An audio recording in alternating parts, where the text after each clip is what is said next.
বর্ষাকালে সন্ধেবেলায় চায়ের সাথে সবাই কিন্তু একটু চপ, সিঙাড়া, কাটলেট, মোমো এইসব খেতে পছন্দ করে। আমিও করি।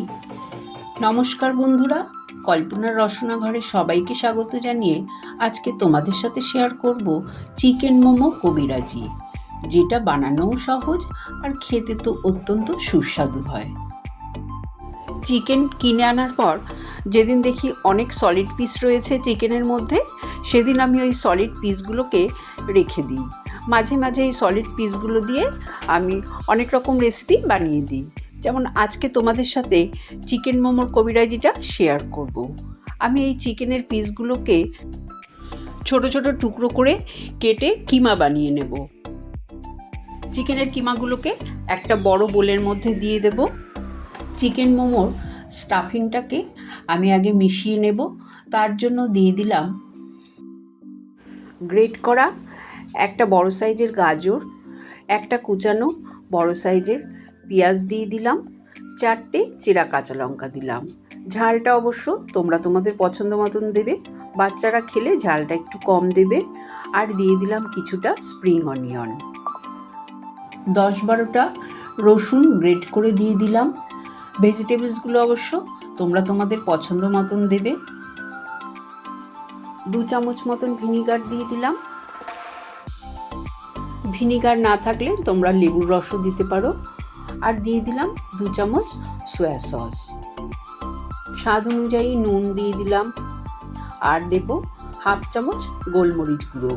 গোলমরিচ গুঁড়োটা কিন্তু ফ্রেশ গোলমরিচ গুঁড়ো দেবে, তাহলেই কিন্তু টেস্টটা বেশি ভালো হবে।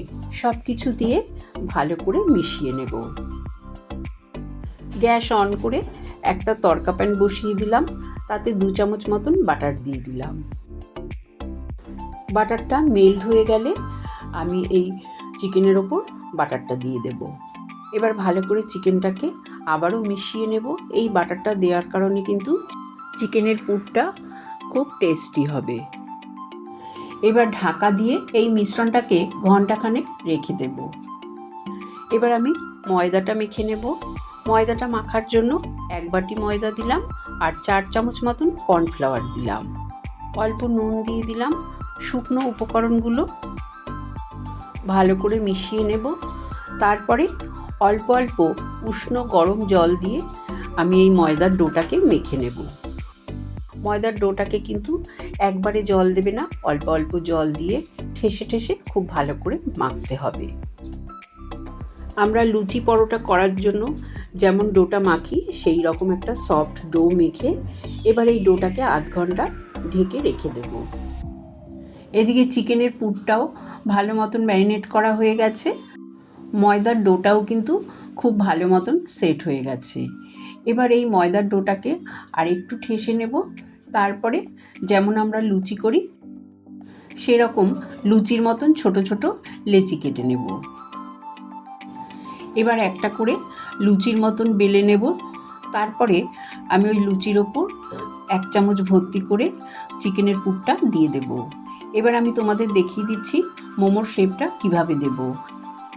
মোমোর শেপটা তোমরা তোমাদের পছন্দ মতন দিতে পারো, তবে আমার কাছে যেটা ইজি মনে হয় আমি সেটাই দিলাম। এক হাতে ধরে আর আমি ডান হাত দিয়ে একদিকেই আমি ফোল্ডটা করছি। তোমরা দেখো কিভাবে আমি করছি। এটা আমার কাছে খুব সহজ মনে হয়, তাই আমি এইভাবেই তোমাদের মোমোর শেপটা করে দেখালাম। দেখো একটা মোমো খুব সহজেই তৈরি হয়ে গেল। তোমাদের আর একটা আমি মোমো করে দেখিয়ে দিচ্ছি। আমার চ্যানেলে কিন্তু চিকেন মোমো, স্টিম মোমো, পনির মোমোর রেসিপি আছে, তোমরা যদি দেখতে চাও দেখে নিতে পারো। আমার আর একটাও মোমো তৈরি করা হয়ে গেল। এইভাবে আমি সবগুলো মোমো তৈরি করে নেব। এবার গ্যাস অন করে একটা কড়াইতে বেশ খানিকটা জল বসিয়ে দিলাম। জলটা ভালো মতন ফুটে গেলে একটা ঝাঁঝরি থালা কড়াইয়ের ওপর বসিয়ে তাতে রিফাইন তেল ব্রাশ করে দিলাম, যাতে মোমোগুলো সেদ্ধ হওয়ার পর সুন্দরভাবে উঠে আসে। এবার আমি একটা একটা করে মোমোগুলো একটু ফাঁকা ফাঁকা করেই বসিয়ে দেব, কারণ মোমোগুলো স্টিম হওয়ার পর একটু ফুলে যায়, যাতে গায়ে গায়ে না লেগে যায়, সেই জন্যে একটু ফাঁকা করেই দিয়ে দিলাম। এবার আমি ঢাকা দিয়ে দেব। ঢাকা দিয়ে গ্যাসের ফ্লেমটাকে মিডিয়াম টু লোতে করে 10 থেকে 12 মিনিট মোমোগুলোকে স্টিম করে নেব।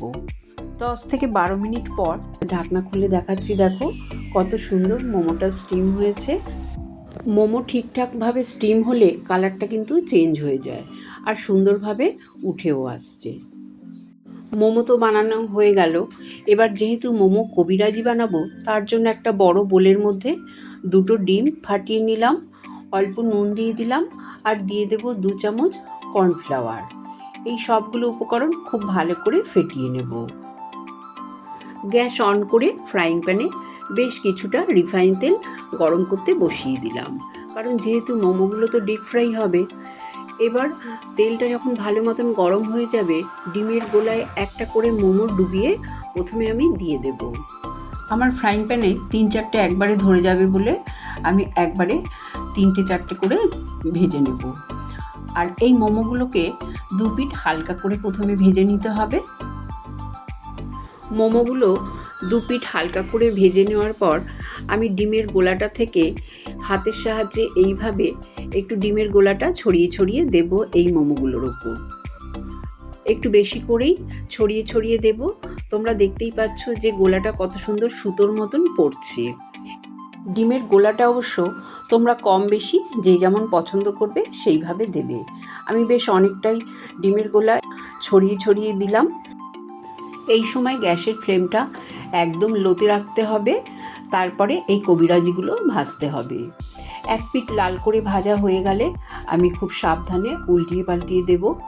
আর যখন 2 পিঠই লাল লাল করে ভাজা হয়ে যাবে, আমি তুলে টিস্যু পেপারের ওপর রেখে দেব, যাতে এই কবিরাজিগুলোর এক্সট্রা যে তেল সেগুলো অ্যাবজর্ব হয়ে যায়।